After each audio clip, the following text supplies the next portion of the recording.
Hey everybody, welcome back to the channel where we review anything and everything. Today we're actually getting into I normally don't do movie reviews, but today we're getting into a movie review. Obviously you guys see the title of the video because I happened to just finish seeing the Mandalorian and Grogu movie. So just felt like I wanted to give a little bit of my thoughts on it. This one right here is going to be a spoiler free review, and then right afterwards I'm going to do a spoiler review. So if you haven't seen the movie and don't want to get spoiled, that other review will be that one for the spoiled. This one's going to be non-spoiler, so don't worry about it. And I'm pretty good at not diving into too much while still giving you a sense of my thoughts on a movie. So first I want to show you guys there are these cards, and that came with it. You get this pack of cards.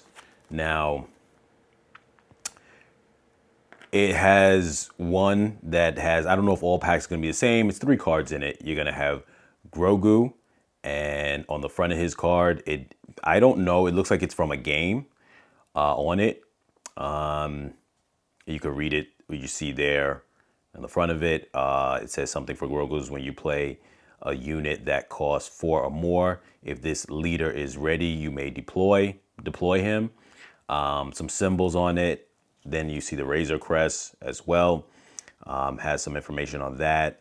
And then on the back of Grogu's card, you could see it has a different, I don't know what that is, because I don't know how to read these things, but you could see here that I have on screen the details of the card, so you guys can kind of just take a look at that.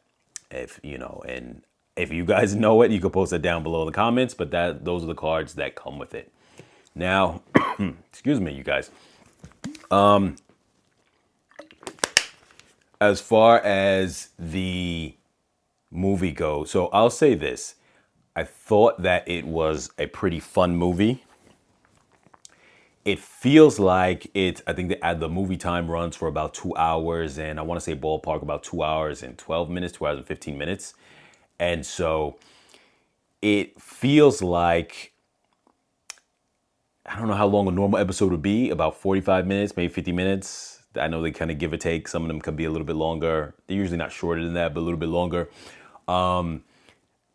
This is like the equivalent of like maybe 3 episodes combined in one. It really felt like it could have just been on the show. So I won't say it's anything dramatic. Has Star Wars in general done this before? Yes, they did it with the Clone Wars movie, which was pretty much like an episode. And then later on, they went into the episodes. The series came afterwards, and you could see that the episodes pretty much in that movie was pretty much the same thing. So that was almost like an extended episode when you look at the movie. And this is kind of that same vein. So for the most part, like I said, it's just really like an extended episode. As far as the vibes of the movie, I would say that, so it's good. It's gonna feel what you're used to. There's not a deep storyline to it, but I will say though that there is a bit of, I'm not gonna go to the extent of calling it world building, but there's a lot of stuff that's thrown in there. I guess you could throw it in the category of world building. A lot of characters that are introduced, a lot of new characters that are introduced, and not even the ones that you necessarily see from the preview, but excuse me, a lot of characters that just side characters that get introduced that really do kind of build up the world.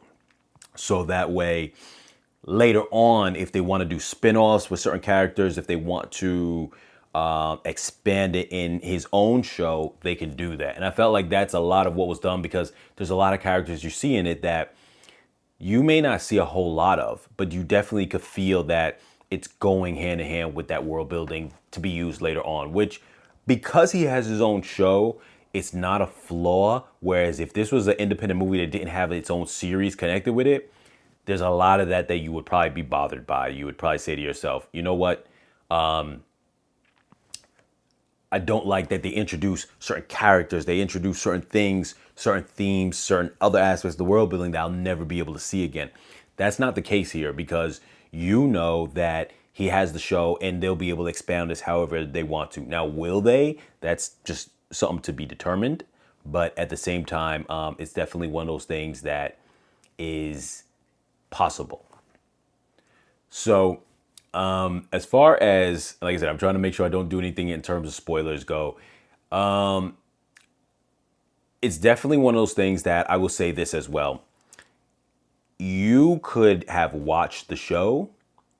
You could have also not watched really the show. Just know the gist of, obviously, Mando has Grogu in his life. He always has. Most people know that even if they never watch the show because of just social media and just, just the kind of popularity of the show. So with that being said, you really don't like they don't try to box you into where you had to know all the details inside the show. There's a lot of things that they aren't going to show that might be related to the show or the current story of the show or even some certain parts of different seasons, whatever the case is. You don't really need to have seen or all of it in between. It helps, but you don't need it. And so I think that it was kind of good they did that because they don't know how many people followed the show. I would say that if you needed to see one season to know anything, you're really just knowing the first season of Mandalorian's enough, really. And everything after that, this is not dependent on anything. It helps, but it's not dependent on it. So that could be a good thing. I think it's done in a way where it's a nice middle ground, nice balance, because otherwise, if you ground it too much in all the details of the current stories going on with the season, whatever the latest season is, excuse me, then you really box it into where if people haven't seen it, they're going to be really bothered with the movie. On the other hand, if you don't ground it in some aspects of the show, which obviously it's going to be because it's based off the show, but if it's not grounded in some aspects of it, then the people who are following the show are going to say, well, this is super far away from everything. So it's split down the middle. It really is split down the middle. So I think they did a good job with that. Let's see, what else can I mention without going into any kind of spoilers? Because I really don't want to go into any kind of spoilers. I think that there's no real character development for Mando and Grogu. Like I said, similar to just another episode. It's really nothing different in that regards. Any other characters that are introduced, I think there also is a minimal character development for pretty much everybody. Excuse me, sorry about my cough. Pretty much everybody that you're gonna come across. But like I said, it leaves room to grow in terms of placing them in the TV show. Now, will they? At that point, it's going to now be a little bit more weight on you having to watch the movie now to move forward in the TV show. So now you're going to get the reverse effect of what I was just speaking on. There are a lot of really cool characters, though, that are introduced. Like I said, I'm not going to spoil. So you have all types of characters going on inside it.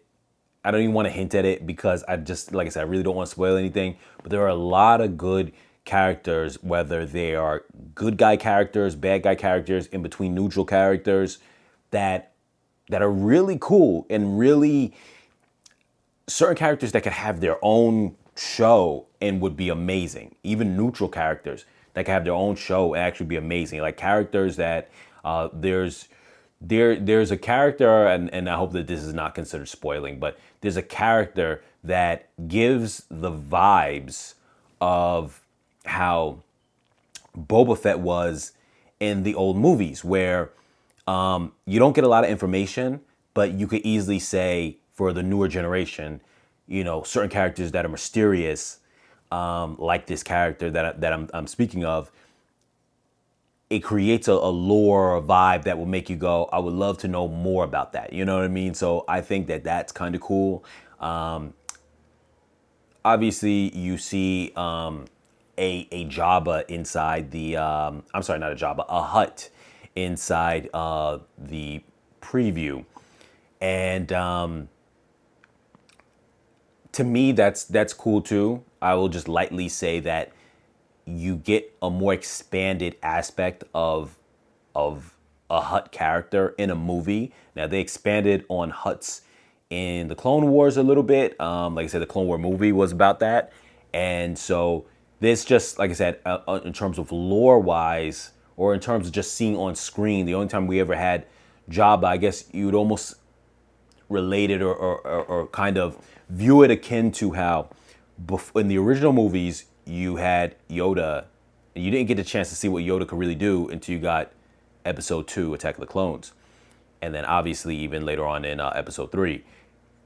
It's kind of like that, where the only thing we really had in movie form of like a Jabba, I'm sorry, of a Hutt. If I keep saying that mistakenly, I'm sorry. Jabba is obviously first name. Hutt is like the species or the last name or whatever the case is. But as